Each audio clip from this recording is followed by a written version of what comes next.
Well, it would come as no surprise to many that the sport of bowls boasts numerous physical and mental health benefits.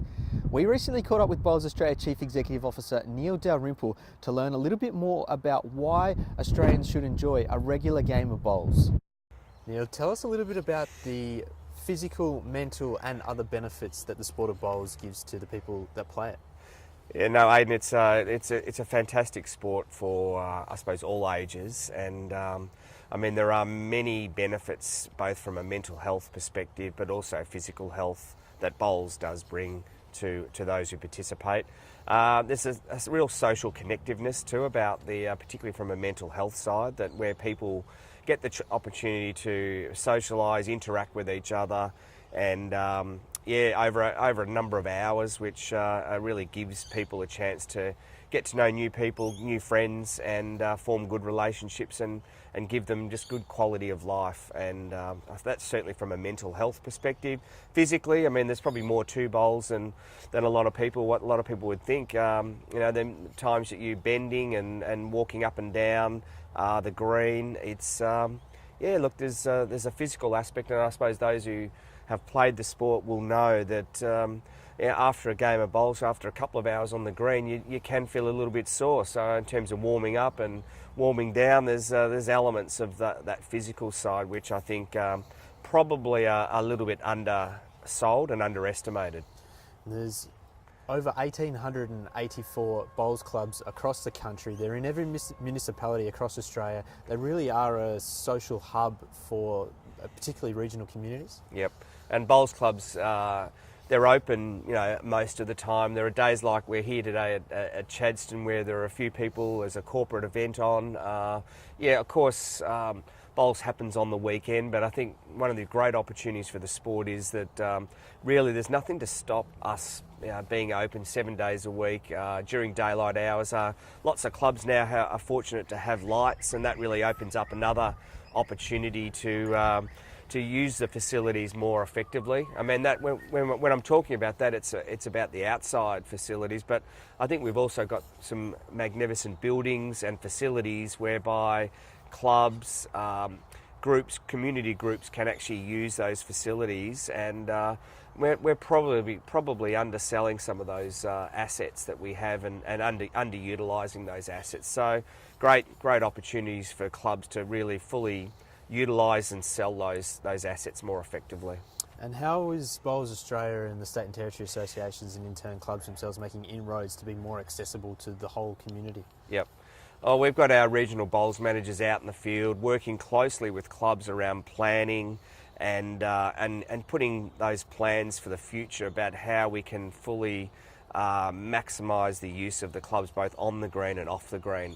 And part of that is a business case whereby we need to not only we can't rely on membership purely as a form of revenue. We need to look at other forms of revenue, other areas where we can actually commercialise these clubs, make them very strong hubs for the community, and look to have really meaningful relationships with the full community. And I think we've got some great opportunities for the sport moving forward.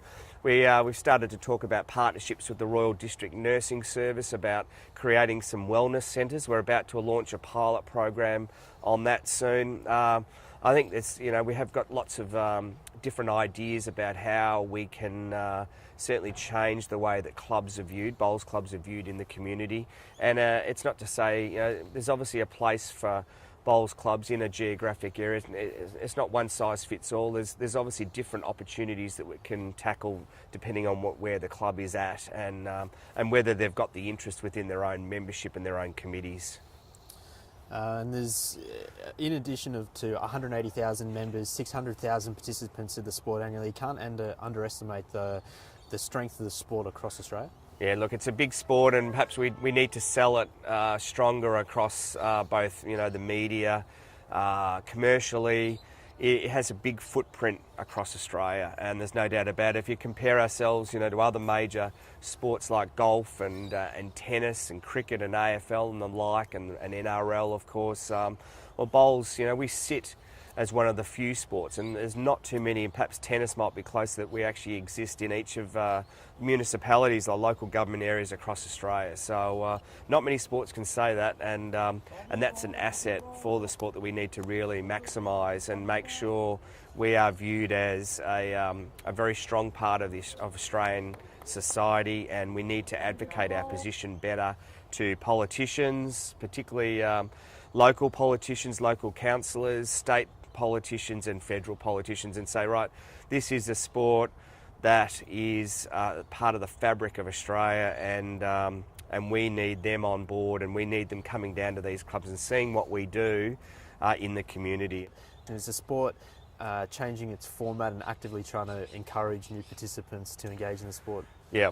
And the BPL is obviously helping to drive that, and I suppose a recent initiative is the BPL Cup, whereby we've got a shorter version, 2 sets of 5 ends, 1 end tie break.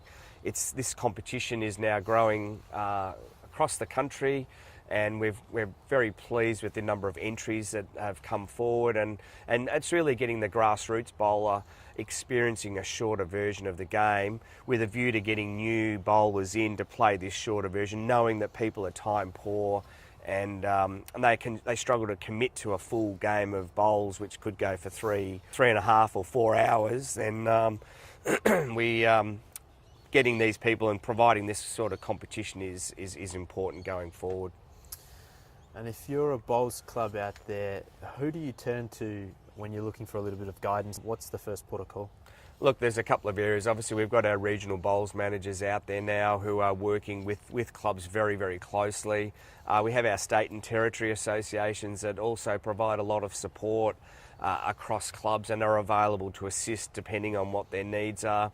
And I think what we want to encourage is clubs, if you are in trouble or you're looking for some advice, please contact your regional bowls manager. We have 18 of them across the country available to come out and visit your club committee.